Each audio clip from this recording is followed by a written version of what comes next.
All right, welcome back, my extraordinary beings. I am your host, Caleb Nelson, on this beautiful episode of Naked Sunday with the beautiful, the lovely, the fantastic, my dear friend, Kayla Van Egdom. I love you. Thank you so much for joining me on today's episode. Thank you for having me on the podcast. I am so excited to be here. Mm. We've been building just a great friendship for a long time. And if you've been following along the podcast, you know I like to start my episodes with why I appreciate my guest. And we just had a chat here a minute ago before I even push record. What I really love and appreciate about you is your integrity and holding space and valuing people. That was really like I've everything I've known, maybe 6 months, 8 months, a year at this point that we've known each other now. Mhm. For you, it's always been about doing the right thing. And you talked about commitment. I don't think I ever shared this. The reason why, like the first reason why I like knew my wife was good for me was loyalty. She goes through the darkness. She goes to do the right thing because it's the right thing, not because of anything else, but just because it's the right thing. And you talking about how you want to honor your commitments and you follow through on it. I've watched a lot of people not follow through. They say, I'm all about this and that. And then they like the moment of truth comes, they're not there. And you do it. You're a person of your word. And I value that because, pieces of paper are pieces of paper. When you follow through like that, you're awesome. So thank you for just being you. Because everything that about all of that says, I think anybody who listens to that hopefully can, who like really appreciates what that means, gets like that extrapolates into so many places in your life. And I mean, I've seen it. I've seen it in all levels of your life. I don't know. I'm just gushing over you now. The kids, you're fantastic, and I'm just excited about talking with you. So thank you for being that. I'll try to stop blushing and dive into a conversation with you. You're awesome. Well, Kayla, you know this. You know yourself better than I. Share with the audience, who are you? That is quite the question, and I know I ask it on my podcast too, so I'll do my best. I am a author. I am a podcaster. I love being creative. I am a personal trainer slash health coach turned health coach slash energy guide slash spiritual mentor. And I am like a very devoted and committed fiance to the best man ever. I build doors 2 days a week, which I'm in love with. And I think that's me in a nutshell. And, Caleb spoke to some of my finer qualities, very graciously not talking about the less finer qualities. That was super nice. You crack me up. You're awesome. I love I, I love that. I like that you started with author, actually. That was a fun one for you to start with. I haven't had anybody start with author lately. I would even go so far. You're the author of your own life. That could be a whole nother bit in and all of itself. Take us on the journey so we can get people to know maybe some more of the intricacies of Kayla. How did we get to this place where all those that melange of beautiful titles? How did we get to all of those things?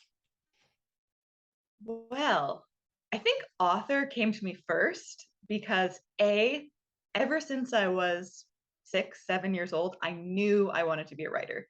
And Mm. I started writing stories as a child. I had a pretty troubling childhood. So writing was honestly my solace. I remember back in probably grade 7, I wrote this entire like 200-page tome. This is kind of embarrassing, but I don't know if you're familiar with the show Breaker High. It used No, to be where, okay, so Ryan Gosling got his start on that show. really? And yeah, and he was just like this cute little boy, and I had the biggest crush on him even back then. So I wrote this entire 200-page story about how Ryan Gosling came to my hometown because the high school was on a boat, and he saved me from my terrible family life. And then I went on the boat with him, and we had all these adventures. Like 200 pages of that as like a 12-year-old child. So writing has always been that therapy, that solace, that escapism Mm. for me for a lot of my life.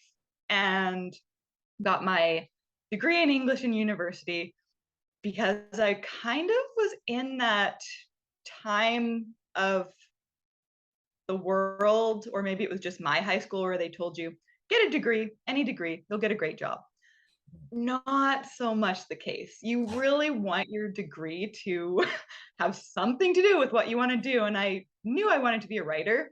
And unless you were like a crazy struck by lightning person in your very early years, it takes a while to become a writer that can sustain themselves off that.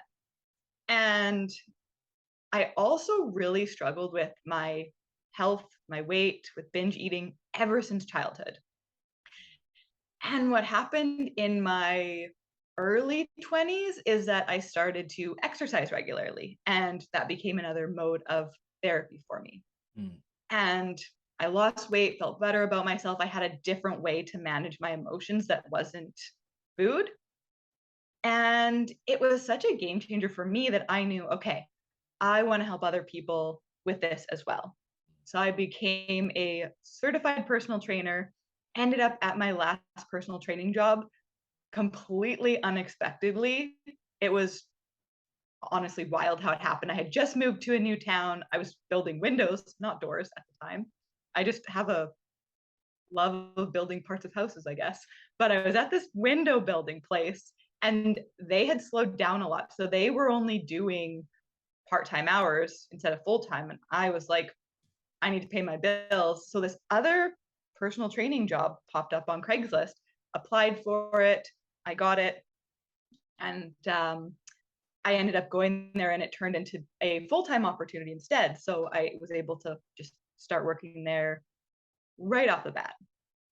And at that time I was still had a lot of healing to do. So Mm. what actually happened when I got that personal training job was I went into this mode of perfectionism.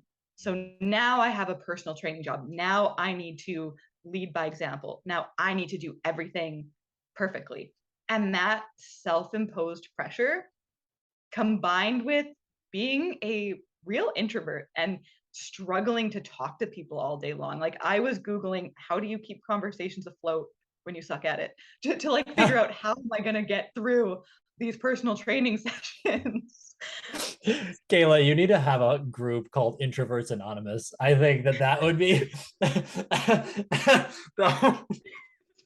Nobody's going to talk. They're all just going to sit there and like read their books, but we're like together and it's going to be so nice. I can you, see it. you know how many introverts are just like, oh my God, that sounds like Nirvana. Like, have the perception of being close if I want it, but I could just do my own. Oh my God. You know what? That's a little bit of Nirvana for me right there. Like, I'm good on me, but you're there. Like, cool. Oh my God. That was. Sorry, I had to interject on that one.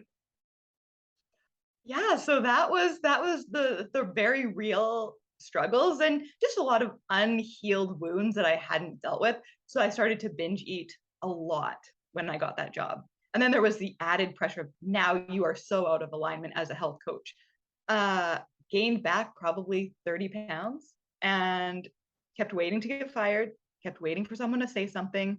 No one did because it's a wonderful place to work, was a wonderful place to work. My employers were amazing, so they never said anything, but I felt it and I was in this chronic stress response.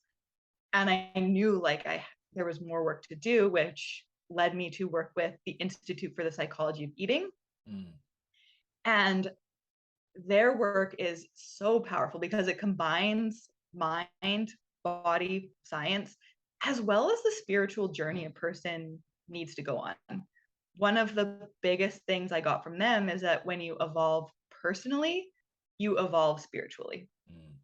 And I know you talk about that all the time, like all growth is spiritual growth. Mm. And that was something that really resonated with me and something that I continued to drop deeper into, especially when I got to 2019. I realized like I'm still struggling with this. I'm the heaviest I've ever been. I went back up to my heaviest weight again Mm. in July of 2019. If I don't start to change who I am and the specific habits I'm doing and the specific ways I view life and myself, it's never going to change.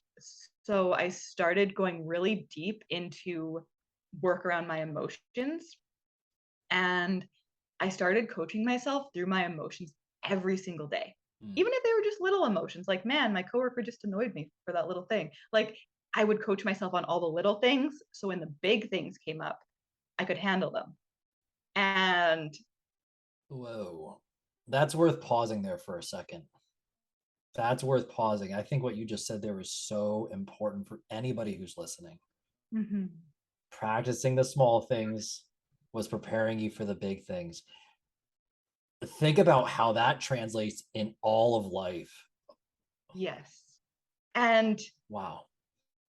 that's been one of the like key takeaways I have always had. And that's something that if people get one thing out of this other than like join an introvert group, because that would be super fun, is there's no amount of practicing that's too small or not worthwhile. Because if we just wait until our stress, our emotions are way up here, and then we start to try and like use practices like meditation, journaling, whatever, it's like we're picking up a 500-pound dumbbell and squatting it when we haven't even squatted body weight squats. There's So no that is, amount. Wow. Hold on. I'm writing down that quote. There's no amount of practice that is too small. Kayla, with the mic drops today, girl. Like, yo, that might be the title of this episode because, and I apologize for interjecting here, like, but what you're saying is, I think so many people is like, if it's not this, like the post about I lost 50 pounds today, that it was meaningless. mhm. You're just like literally taking it saying, no, go the almost the exact opposite direction, but you'll get all of that other stuff at the same time. Oh, what a I'm stealing that and I'm borrowing it. Stealing it and borrowing. Listen to this. I'm trying to like bolster my own thing. Wow, take us down a little more of this because that is so big. Like, and within your own journey, like it sounds like it's been so transformative. Yeah, so I believe that I started that in December of 2019, and I did it consistently day after day after day. And then the pandemic hit. And the pandemic hit in March of 2020.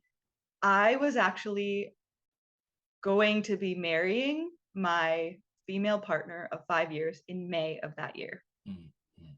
The pandemic hits, everybody goes into lockdown. I was like, okay, we're stuck at home. I'm going to use these tools I have, these emotion coaching tools. And I was able to keep my emotions actually quite regulated. And I was able to see what was still okay about the situation, what was safe. We had like really good weather at the time, so we could go for walks. My employer did an amazing job shifting the personal training studio to online. We had so many amazing clients that continued to support the business during the lockdown with these online programs, even though it wasn't their ideal. Like they didn't sign up to work from home, Mm-hmm. they still did it because they're amazing. So all this was happening. And at the same time, my partner and I were at home together much more often. We didn't spend a lot of time together before then because our schedules were so different. And I just started to feel a lot of like unrest about the relationship. And it wasn't completely novel. There had been times where I thought maybe this isn't the right relationship for me in the past. And then I always assumed, well, I have relationship issues. I'm a commitment phobe, which is crazy since you just celebrated me for my Mm-hmm. commitment at the beginning here. But I struggled to be in long term relationships. I'm like, it's probably just cold feet.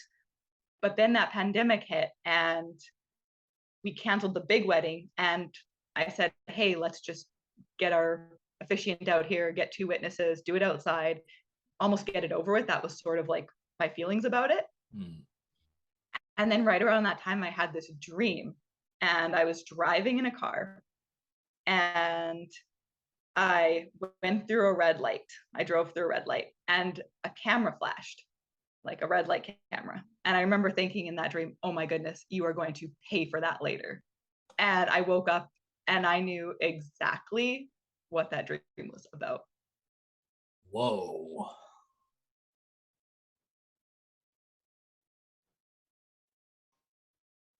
Whoa. You're gonna pay for that later.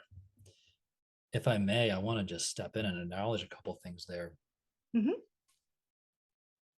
It sounds like your change here, if we're going to commend you for commitment, it actually sounds like it's more of a commitment to the truth of yourself. Because a lot of times people will be like, oh, but you left this one thing. Well, if it wasn't in alignment with your values, why would you stay with that? Because it's not the pursuit of oneself. Because if you're not in the good relationship with yourself, it doesn't matter. It doesn't matter. But what it was really interesting, if we're talking about what you just said, there is no amount of practice too small. You were doing all of these little small quote unquote exercises before the pandemic. Small things, daily things, physical things, seemingly innocuous. What I heard was you actually were deeply prepared for a big thing, a couple big things, like a global outbreak of whatever a lot of people call it. I deal with that. I'm not going to go too far into it. But then also the big deal of a relationship shift. You built the well, filled the well, and you knew how to handle you had something to pull from when that moment came. Ooh, the fact that you can't even acknowledge or be aware of, like, if you run this red light, you're going to pay for it later. I don't think if you had the foundation underneath you from all that small but massive work. Whew, sorry, I just wanted to step in there and just bring that out because that's what I heard. This, like, you literally practically taking all of your small experiences and you were ready when the moment called and you're like, here's my shot, and it's very clear.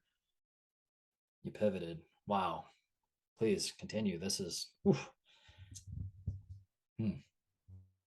Love And it. that's something that you're absolutely right. I found the more consistently and the more deeply I do the work, because you can journal and kind of go through the motions and rush through it. But if you really like drop in, I get so much more out of my dreams every night.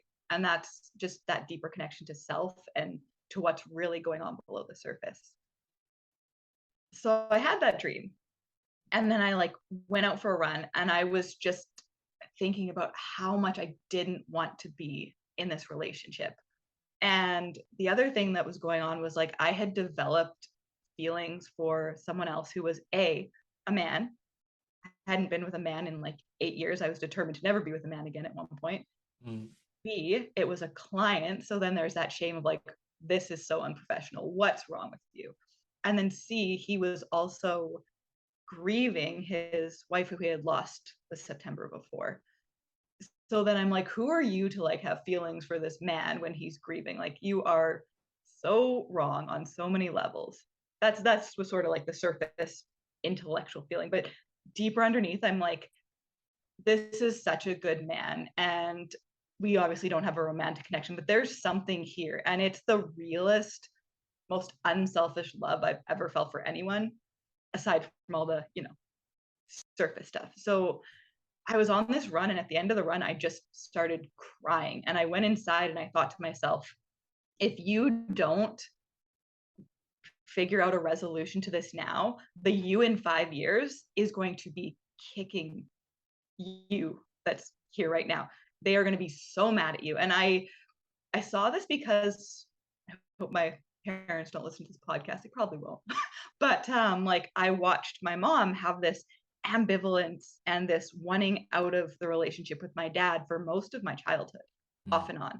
And I watched that, and she just always talked about it and never really did it. And that has, among other things, created a deep unhappiness and a sense of being trapped for her.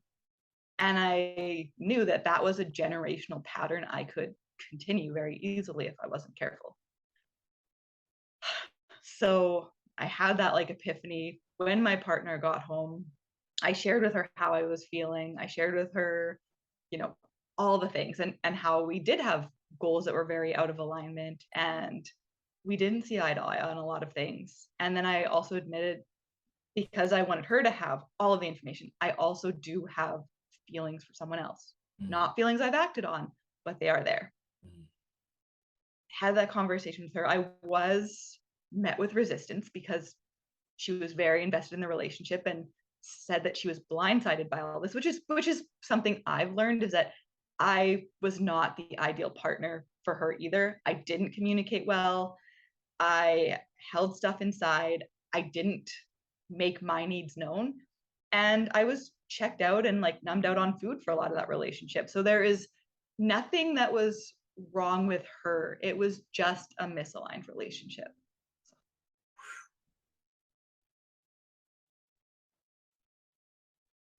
If I didn't think you were awesome before, brought it to an 11 now. Like, and what I appreciate in what you're sharing there, especially at the end, is taking ownership of where you failed in a relationship, because you could easily be like, oh, well, I was met with resistance. Well, fuck them. Well, if we didn't communicate, did we even give them a chance to also have an out? And I really respect about that is owning up to our own parts in the thing. Hey, I didn't know, or I wasn't clear, and sometimes we just don't know, and it is what it is. And sometimes enough time has to pass for both sides to fully heal from that moment of pain. Mm-hmm.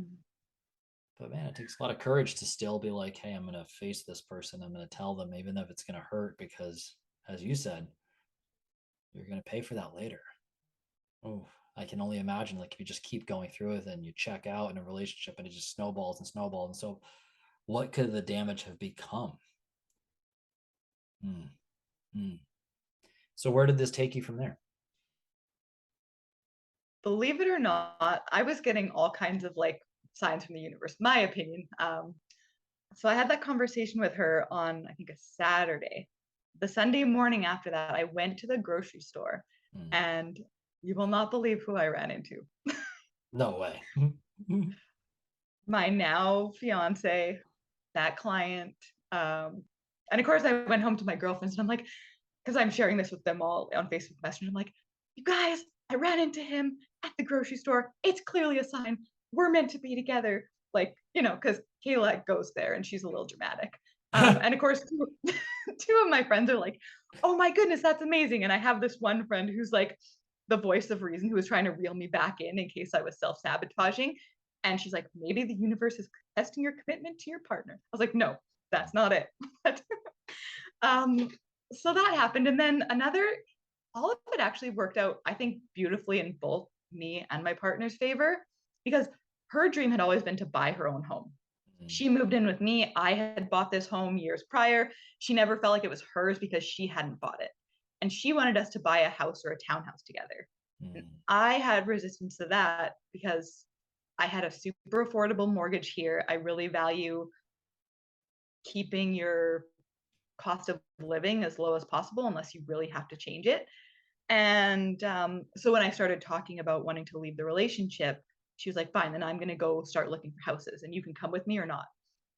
And it almost felt like I was being a little bit pressured to buy a home with her, almost like, when couples sometimes have a baby to fix the relationship. It was kind of like, oh, we just get a bigger place where we have more space, we'll fix the relationship. It felt like that. And I knew that if that happened, I would be like even more like not trapped, but more stuck than I was at this point in time. And she started talking to her parents about all this, about wanting to buy a home. And what happened was they said that they would not help her buy the home if my name was on the title because of the trouble we'd been having in our relationship. And she's like, it's okay, you can still move in and just be a renter. And it felt like my freedoms were potentially being like ripped away from me. And I didn't fault her parents for that. Like, that's their money they worked for, and I didn't want to like take anything from them if we were to part ways later. Like, I respected that. And it also gave me the opportunity to tell her, your biggest dream is to have this home. I can't be the reason you don't get it because your parents won't help you. So we parted ways very amicably, and she was able to buy this beautiful townhouse, just like her dream home. And she did that before the market went like completely insane a little while later. And that was the end of that. And then there was such a peace from that when it all ended. So. Wow. Well, what I hope people can take from that is even through discomfort and frustrating conversations, and obviously there's a lot intertwined there. People think like you're gonna make one decision. It's like that's the only thing that's going on. Nope. It affects all aspects of your life. But if you can still say you're hoping to endeavor to, I don't know what to call it, end a relationship, because it's just changing the nature of the relationship. You're changing the definition and the ground rules of interaction. It can change, and sometimes we just didn't know that that's the way it needed to go in the beginning. Because how do you know? You're feeling all these things, and sometimes things are a little convoluted because you're feeling all the stuff, and it's maybe not grounded because you want to keep the feeling alive because it feels so good. Um, but it's still possible to come back to a place of love and admiration, just with maybe a different title, with a different operating agreement, with a different whatever it's going to mean after that. So I'm really happy for that. And I would go so far as to say, like, if you weren't endeavoring to ground yourself with all those other things, again, this idea of doing the small things before the big thing, like, how could you have handled all that amidst also the other chaos, quote unquote, that was going on in the world? How could you stay focused on this and stay as objective as possible when it's not just your life you're holding here? Now you're talking about other familial obligations and money and things like that, and another partner who you're also thinking about their long-term goals and aspirations. We can get so caught up in the right now I feel a certain way and like it's controlling me and trapping me and da da da da da da. But if you just zoom out and go like, well, what do I really want? Well, I want this person to still be happy. Just like you said, your goal is to do this. I'm not going to be the one to stand in your way. Please do it.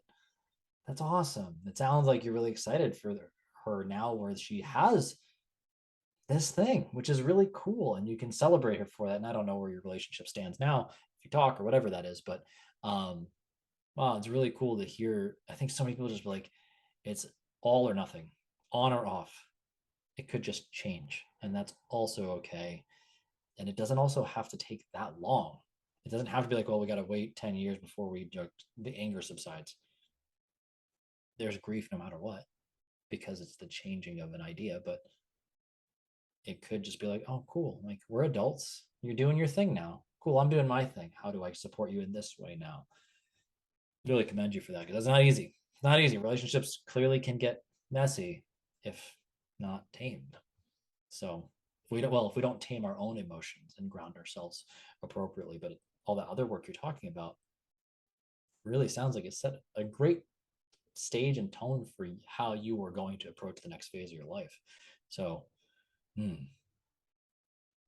right, so let's keep going. Keep me on the journey. Keep me on the journey, Kayla.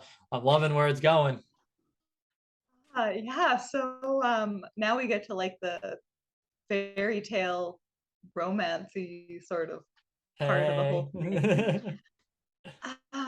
Yeah, so with the client, obviously, like he was my client, so there was a care and a delicacy, especially with him grieving, that still needed to occur. So he was training for this big hike he was going on, and he wanted someone to go hiking with him. So I threw my hat in the ring with no ulterior motives. And yeah, we started hiking together, and that was in July, and just continued to like get closer and bond. And it just felt really natural, and we never ran out of things to talk about, and we got closer, and um, Like an actual friendship developed. yeah. And then it got to a point in early September where we were still hiking together. And I don't know if you want to hear about how he was kind of a jerk and toyed with me on the day that Ah, we confessed our feelings for each other. It's actually a really kind of a funny story. hey, this is your show. Let's go. Whatever brings joy to you right now. Whatever is going to help you and the rest of the world here. Okay, so we're on this hike, and you might have learned this about me. I think I'm subtle, but really I'm not that subtle. And at this point in time, like Chris has figured out, okay, she's asking me a lot of questions that seem personal. I don't know what exactly I asked him. I think I asked him, oh, how do you think your son would feel if you were to start dating again at some point? You know, questions that aren't very subtle. So he started to catch on, like, I think that this woman actually might have a thing for me. So he told me he wanted to start working on goals, both personal and professional, Mm. not professional, fitness goals and personal goals. We talked about his fitness goals. Then I said, okay, well, what about your personal goals?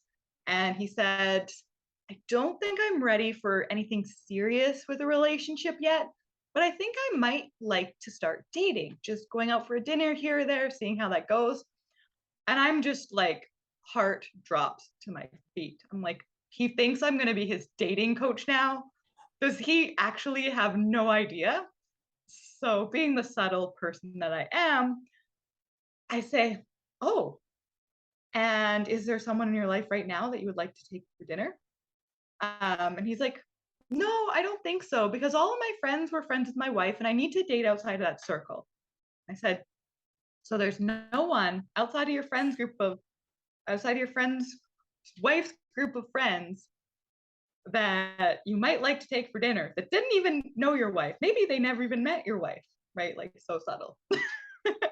And he's like, no, I can't think of anything.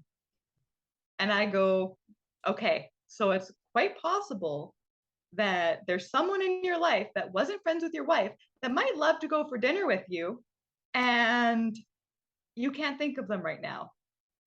He's like, yeah, I just don't notice when people have feelings for me. And I went, well, that's tough because maybe this person can't exactly come right out and tell you how they feel because it's complicated. And then, then he goes, oh, it's always complicated, isn't it? And he just laughed. I'm like, okay, nobody is this clueless. He's clearly not interested. And he's trying to like brush me off. That's fine. So I just started pouting and didn't talk for like 5 minutes as we're stomping down the mountain. And then finally he turns around to me and he said, what about you? Are you thinking that you might like to start dating sometime soon? And I totally clam up and I start stammering and I go, I don't know how to answer that question. And finally I say, okay, if I answer this truthfully and say something that's out of line, can you please just forget I ever said anything? And he said yes. So I did this like big, long winded Kayla speech, something along the lines of, well, I do have feelings for someone, but they've been through a lot, and I just want to make sure that I'm not overstepping a boundary and disrespecting their grieving process. Also, they're a little bit older, so maybe they just think I'm a dumb kid with a Pokemon tattoo. And then I also don't want to jeopardize the current relationship that I have with them or make them uncomfortable. So that's what's happening. And then he goes on to say, like, you didn't make me uncomfortable, and I'd be lying if I didn't feel something too. And we were dating, like, officially about a month later, and engaged as of Canada Day of this year, moving in together at the end of this month. And I didn't even realize relationships could be this good. It's just such a delight. Well, having met, well, virtually met him, he's an awesome guy. I felt you're gonna have to be able to share the proposal day stuff because that was fun. Um, I got to, and I play a role in, unbeknownst to me in this. But I laugh anytime. Like, isn't it crazy how, isn't it wild to me how feelings of wanting to be connected to somebody make us go back to this like grade school kind of like we could be mature adults on all things in our life, but it just like brings us to our knees. I think there's something acknowledging worth acknowledging in all that we'll call it love is so deeply powerful. It transcends logic. Like it's because it may it's this interesting milieu that you can't really always put a finger on. You know, I don't know. Mm-hmm. Let's get the proposal thing because I just think it's funny because I think I got the first or second message afterwards. So like, All right, so this is a story as well. Um, I love this. This is so funny to me. all right, so I had to take a year off of health coaching to honor my non-compete clause in my last job, which is totally fine. Like that's standard operating procedure. That was set to come off at the end of August. So Chris and I had talked a few times about what our hopes were for moving in and all those types of things. And he said that we would have been moved in like forever ago, but he wanted to like be respectful to his son, take things slow. And I said, that totally makes sense. And we talked about potentially having me moved in like sometime before that end of August mark, just so that then like there would be less of a financial pressure when I did launch my business, all those things. So then I talked to him about this in mid-June, and I mentioned, hey, it's mid-June, like I don't want to pressure you. That's not my intention. I just need to know like what's happening with like maybe moving in, with me selling my condo. Like, do I need to make other plans if that's not the right time? Because, you know, I still do want to launch the business at this time. And he tells me this totally made up story about how he had talked to Jake, and that's his son. And he had talked to his son, and his son was really unhappy and like not ready for me to move in. And he shouldn't have done it right around Mother's Day like he did, but now he's been scared to talk to his son again about it. Um, so I was like, okay, well, that's really good to know. I'm happy that you told me after letting me stew in my stress for another month. um, so I said, like, I understand, like, I don't want your son to feel rushed. I don't want you to feel rushed. I'm happy to wait. And at first I was like, I guess I'll just keep building doors for months on end, because it was nighttime and I turn into like a baby at nighttime. I have like powerful, like warrior queen Kayla in the morning, and then by like 5 p.m. I'm like under a blanket, like I can't do anything. I just want to hide forever. It's a very interesting like downward shift as the day progresses. So it's good we're doing this in the morning. But then, you know, morning comes, I'm like, no, I'm still going to launch my business. I might have to do it a little differently. And I was like coming up with these other strategies. I was talking to you about those things. And Chris and I were doing a coaching session together about it. I'm like, so this is what happened. His son's not ready. It's not the right time, but I'm still going to launch my business. Like, let's make a plan. And we had this whole plan in place. And that was that the same day? Was that July 1st? Was it the same? Yes, it It was the was. I thought exact so. same day. We just got off a call. We were That's right. all three of us were talking, and I was talking to him. And now looking back, I'm remembering his face on the conversation, and we're going through stuff, and now I'm like, oh, did I completely miss just like some deadpan, like him keeping it like super straight faced? How the hell is he trying to keep this shit together? Oh, right. And then I forgot that other part. Um, so we had this conversation in mid-June. In mid-May, right after Mother's Day, I had kind of brought it up again, saying, hey, I'm just starting to feel a little bit of uncertainty about like the future. Like I like to know what's happening, and I need to make a backup plan if needed. And he said, don't worry, I do still want to live with you. I am excited about our future. And at that time I thought, so then I started to think in mid-June, okay, he talked to Jake on Mother's Day. I talked to him 4 days later, and he didn't mention that conversation until a month later. So then I'm Kayla, I'm getting a little mad. And I'm talking to my best friend on a video chat. And I'm like telling her that he made me suffer for an entire extra month and it wasn't necessary. And why didn't he just communicate sooner about this imaginary conversation that never happened? I'm like crying. And meanwhile, he's been talking to my best friend, planning my engagement. She's like, okay, but listen, please don't be too mad at him, because without saying too much, like he's been talking to me and something's about to happen. So I'm like, oh. And then I started to put some pieces together because he had gotten my other best friend to text me about all of us going on a hike together on Sunday that week. So I'm like, oh, I wonder if he's going to propose on Sunday after all that like stuff. And then I also had lunch with my other friend. He just had like spies everywhere. And I'm telling my other friend at lunch the whole thing that had happened, explained what my other best friend had said in the morning. She lives in Nova Scotia. That'll be important in a second. But my other friend that I was having lunch with knew Chris was planning this proposal also.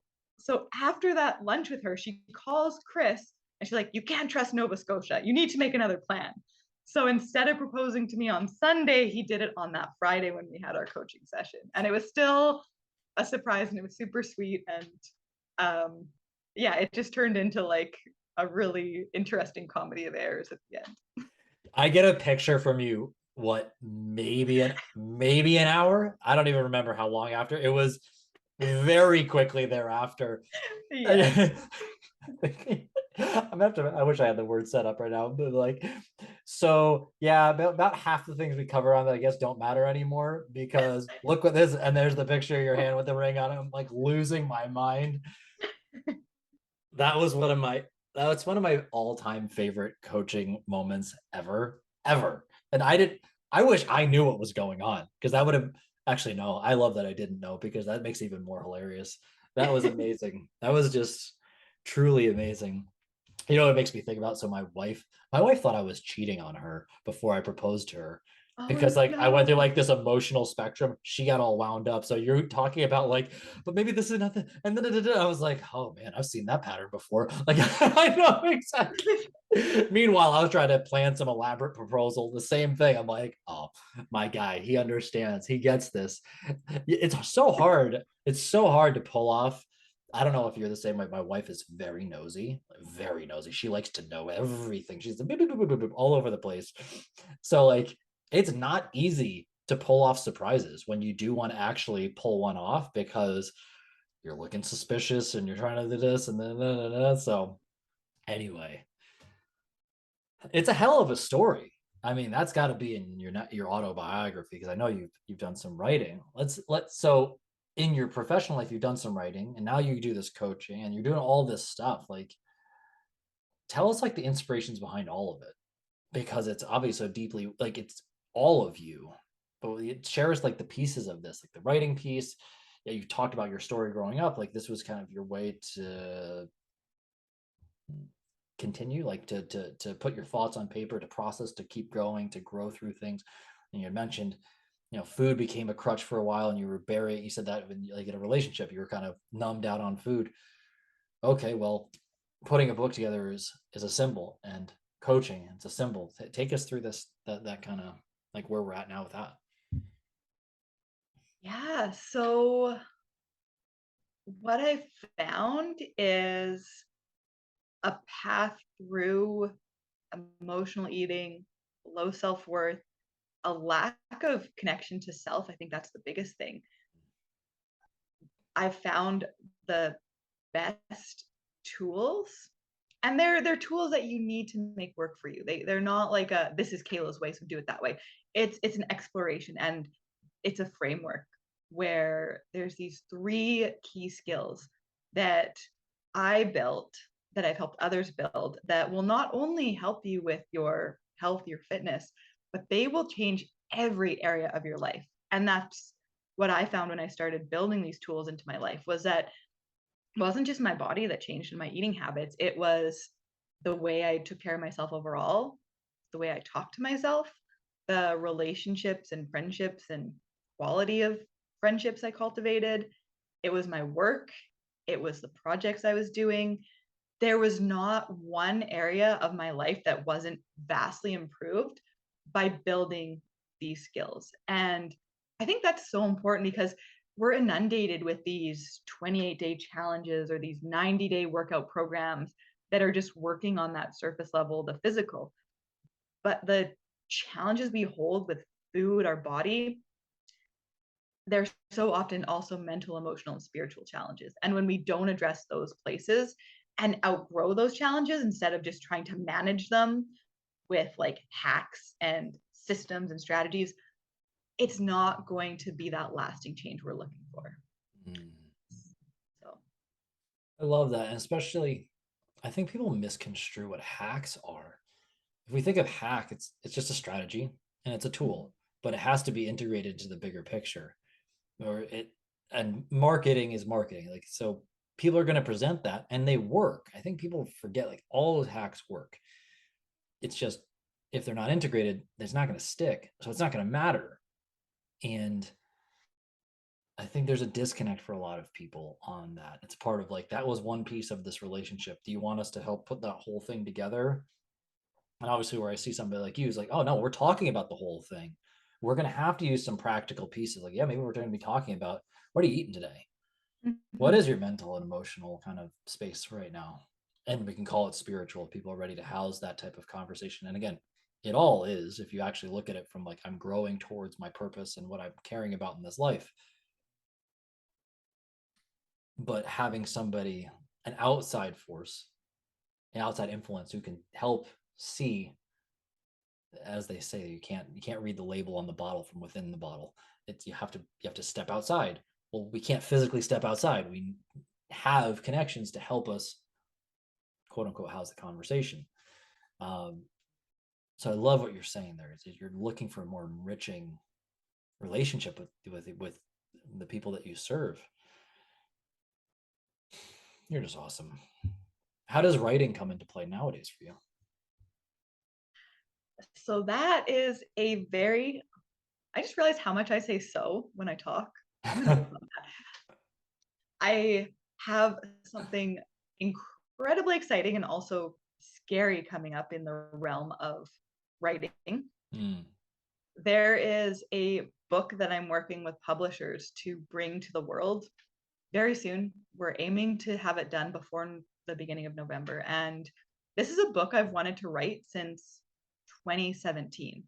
And I talked to a writing mentor at the time in 2017 about it. And she said, who has to die for you to write that book? Whoa. That's like, I think the opening line in the prologue.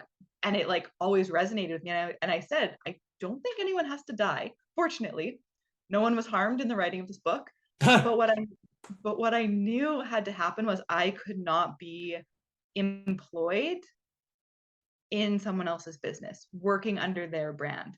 So the book is Your Body is Not a Weapon: Healing a Fractured Relationship with Food, Physique, and Sexuality. And it's basically been my entire emotional, physical, mental, spiritual journey through those areas in my life. And I talk about like the rock bottom, really dark moments of my life. And they were things that I could not talk about for a very long time because I shamed myself for things that if I, it's interesting, we often shame ourselves for doing things where if we saw someone else who wasn't us who did those things for our reasons, we wouldn't shame them. We would be like, I get it, it makes sense. But when we do it, it's a whole nother story. So I knew that this was going to be a very scary book to bring into the world, and it probably will open me up to some criticism, judgment, repel certain people. And I think that's something I'm trying to cultivate is this courage to be disliked by the people who are meant to dislike me. And I just knew like this book needed to be written when I was on my own doing my own thing because I did not want my past life choices to hurt someone else's brand. And now is the time where I'm like liberated from someone else's brand and business, doing my own thing. Their business will not be harmed as a result of me bringing my fullest self-expression into the world. And I'm writing it not for like the shock value because I know there's writers that do that and that's not the point. The point is to tell these stories because I was able to learn these very powerful lessons from. And I really bring that back to the reader by asking them to see how this lands for them. And there's activations and journal questions so that they get to go on this journey for themselves. Man, you're awesome. You just keep getting more awesome every time you say something.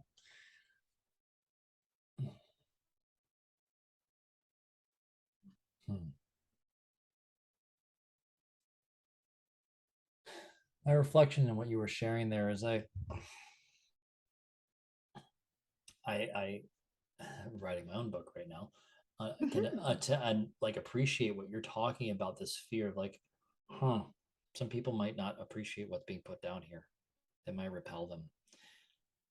In all things in business, I think that's actually a lifelong lesson. When you do your own thing, some people ain't gonna like it. It is what it is. But from where I stand, I just appreciate the fact that you have the courage to go put your words down on paper and have your own, like, I'm going to operate my life on my own values. I also appreciate the consideration you said about, I didn't want this to affect somebody else because I didn't need it to. Like, that like took out the selfish child piece of it. Like, well, I still want to have all this protection and only the upside. Well, that's not the way things go. Like, to have growth, you have to let go of some of the safe security. And that's what makes it so beautiful when it takes off. One thing that's helped me, and I'm just sharing this with you because obviously, well, you're the person I'm talking to right now, but if anybody else is listening, something that helped me, and this is a shout out to a friend of mine, his name's Eugene. Like the fifth day into my internship when I came to Albany, um, we're sitting in the hallway, and I don't know how we got in this conversation, but all I remember is him saying this, you know, love and hate are the same thing, they just come from different places. I go, ew. Because the way that sticks with me is like, if you're getting a reaction, it means it meant something. Mm-hmm. And if it's coming from a place of hate, it means that they care. It might be that they're not in a place to receive it and they're going to reject it and they might have to go on their own journey. But now you gave them the impetus, you allowed them to sort themselves out on where they are on that journey. Some people might have like, I see what's going on. I'm not ready to fully buy in, but like, I see and I understand. Let me pursue a little more. The rest of them be like, yo, I'm all in. And they're like, yeah, I resonate deeply. But that's everything, because life is a spectrum. It's not either or. You will hear the loudest of both sides, but you're rarely going to pay attention to the fact that some people just like, oh, thanks, I just sorted myself out somewhere in the middle. I just happen to know who you are. I've already been trying to connect on this kind of message. Let me keep listening. Let me keep paying attention. Let's see if this is still real. Does this person still care? And that's what I valued in some what you're sharing there. And it's really, I think sharing your own life experiences, like if it helps one person, man, that's powerful. That's legacy that lives beyond you. And that takes a lot of courage because not everybody does it. Not everybody's willing to put their thoughts down in a piece of paper and say, here, world, do with it what you want. I'm okay anyway. I mean, they might not feel okay in the moment, but like, I'm okay anyway. You're going to move on from that feeling. You're just awesome. You're just awesome. And now in your coaching practice, what is somebody typically struggling with when they come to you first? Like what does the symptom present as typically? So, what I have found is I tend to magnetize those women to me who are very driven. They're successful in their careers. They're able to keep a lot of balls in the air. And it's that health and fitness and eating stuff that is really derailing them. Mm, And it frustrates them because they know they're like a powerhouse and they know they can achieve any goal they set their mind to, except these ones. mm, And there's a few reasons for that. One is that they're living in these very, very, very high stress states and they don't have the tools to regulate their emotions, regulate their experiences. Without food, they'll turn to the food or the drinking because it does naturally calm a person down. Like if we eat enough food, our body has to go into rest and digest, right? And then B, oftentimes that's their only source of pleasure mm, because they haven't set up their entire life to be something that aligns with their values, their desires, the things that light them up. So those are some of the things that people come to me with. And then we work in a few ways. We work on getting them consistent in the right things with their health because there always are those tweaks that we can make that can help a person with their energy, that can actually help with their mood even before we do the emotional intelligence work. But it's very specific to them because there's going to be nuances to everyone's journey with food, and you cannot give a huge mass of people the same meal plan and recipe list and expect them all to thrive because everyone is so different. And that individualized attention and also honoring what is important for them. So one of the things I do is we go through a dynamic eating psychology and deep health audit where we look at how they're eating in addition to what they're eating, and then also how they're doing all these parts of their life. And I will do like an audit. I'll make these recommendations. I'll tell them what they're doing well because that needs to be celebrated. And then I'll share these are the takeaways I had. These are some of the things that we could change. And then I ask them, so on a scale of 1 to 10, how much do you think that thing would change your life? and they give a rating from 1 to 10. And then I also ask, on a scale of 1 to 10, how easy would it be to implement that into your everyday life? They give another number from 1 to 10. So then they have this rating scale, both of impact and ease. We pick the most like high value things from that rating. And it's really inviting them to be a participant in the coaching experience instead of just being told what to do. Because I do not believe that's the role of a coach. And being coached myself, I hate when people tell me what to do without inviting me into the conversation. So it's allowing people to step into their own power while giving recommendations that come from all my years of study and knowledge and all that thing.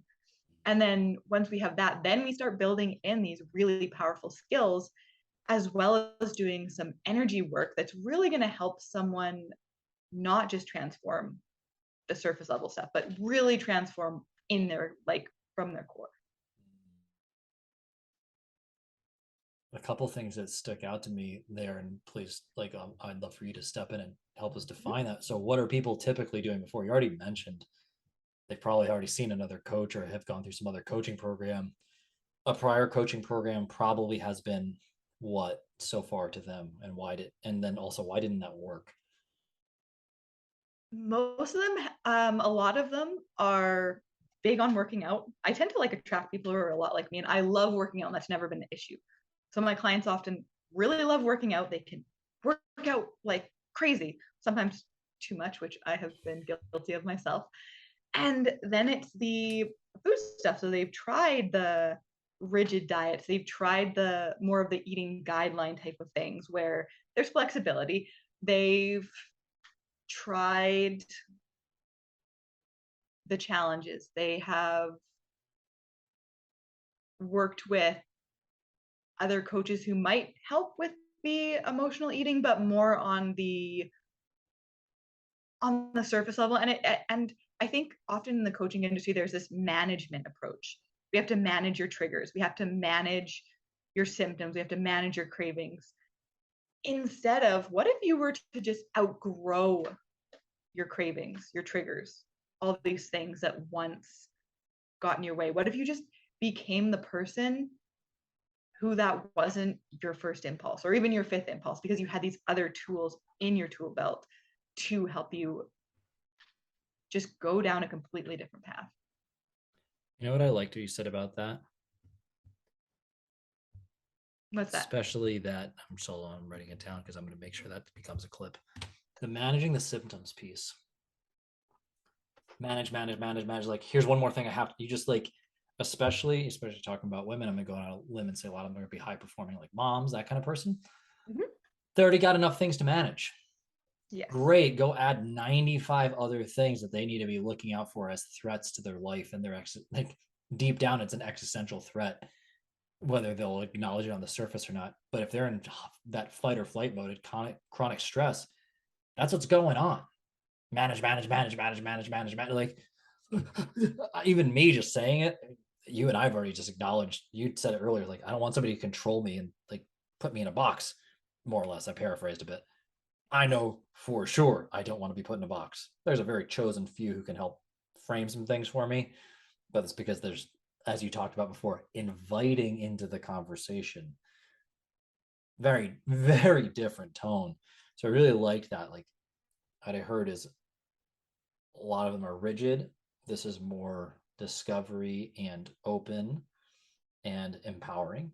So more taking away boxes and control, giving more empowerment, and less managing, more moving on from and letting go, which I don't know about you, but I know how I feel when I have less things to worry about. Like, oh my God, what would I do with my day if I didn't have that elephant or gorilla, what was it, gorilla hanging on my shoulder or something? They carrying around 800-pound gorilla or something. I think that's the expression.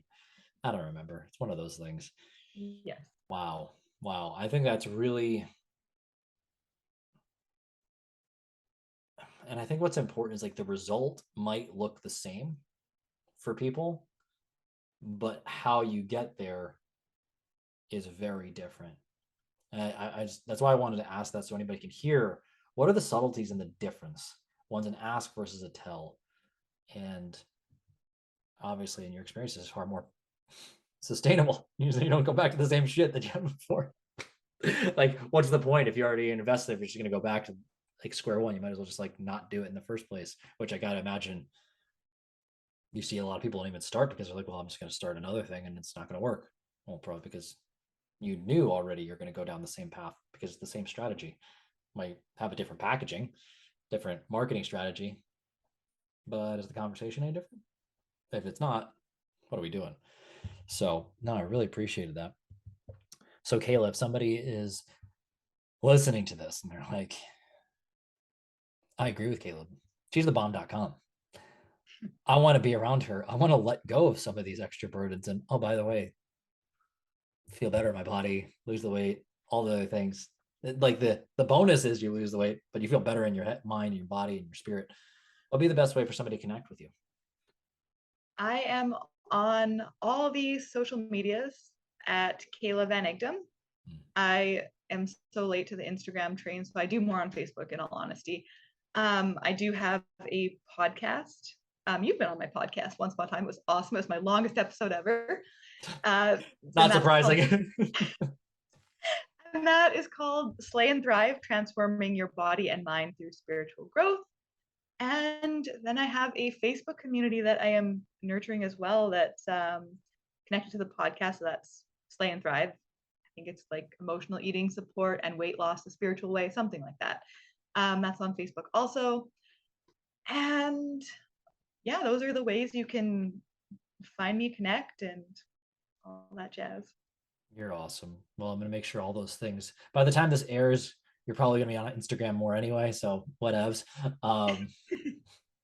This will be, I think this is, we're recording right now. It's going to probably be January-ish. So right in time for when people like, I'm tired of all this extra thing and I want to actually have a good 2023. How about that? I'll make sure all those things are there so people know how to connect with you. Kayla, you're just a good person. You have a good soul. I can't wait till I meet you in person. I can't wait to see you and perhaps you'll be married by then, and I'll give Hubs a hug too. I can't wait to just give you both like a big bear hug. Or maybe I'll just like invite you to my wedding since you've been such an integral part of the process. If you want to come to Chilliwack, you know. Fuck yeah, I want to come. Hiking out here is amazing. My wife likes hiking. Yeah, I'll come. I'll come. Perfect. That'll be, oh man. Oh, I just got a wedding invite on the interwebs. This is great. That makes me super hyped, actually. I've had a few. It's so interesting. I think people don't understand like the power of community and like what coaching can do. Once you're into a group, like in my first Albany location, there's a lot of marriages that had come through it. My relationship came through the gym. Like people forget about when you want to build relationships, not just intimate sexual relationships, I'm gonna call it that. When you want to build relationships, go do the things you love in a community that houses the values you love. Because naturally the person you want to be around is going to just be there. And it was what you're talking about with how you and your fiance got together. You just went for a hike and he was a client. You happen to care about growth. You happen to take the next leap together. But you had to be in the space first. And not enough people think about what one decision, hey, if you want to go solve this problem, we'll call it their health problem with you. You never know who that person's connected to, who might be whatever. And I think hopefully somebody can hear all this stuff and say like, hey, the next phase of my life is just waiting if I look behind this door and connect with the right person. You talked about right before, it's less about tactics and strategies. It's more about who and the relationship. And you're a singing example of that. So you're just amazing. Thank you for being that. Before we go, what's any final thoughts you'd like to share with the audience? Subscribe, like, give Caleb a rating on his podcast. Although that's really hard to do, like if you don't have an iPhone and aren't on iTunes. I've tried to give my favorite podcast reviews, and I cannot for the life of me figure out how to do it with my stupid Android. So if you can, do that. And then thanks for the plug. Oh, always. And then my biggest thing that has like changed my life is instead of looking at like the challenges that you're having, listener, I'm gonna talk to you like you're here. instead of looking at like your stuff like it's problems to be solved, look at it as like you're on a hero or heroine's journey, and these are just the obstacles and the dragons you get to slay to get to Olympus or wherever it is you want to go. Kayla, I'm deeply grateful that you've come into my life. Thank you for sharing those words. Remember, listeners, go connect with Kayla. If nothing else, just go join her group, connect wherever she is, go be around her. Her warmth and her kindness is infectious. That's why I'm so grateful for you coming. I just feel better every time I talk to you. Um, so go connect. Thank you for being you. Looking forward to, I can't wait to be there wedding on the wedding day. Like, it's gonna be great. Um, you're just a blasty blast. Everybody else, go connect. Thank you for listening. There was tons of nuggets today. Just meditate on all those thoughts. That's all we got for today. Thank you for listening. And until next time, I remind you to love everybody.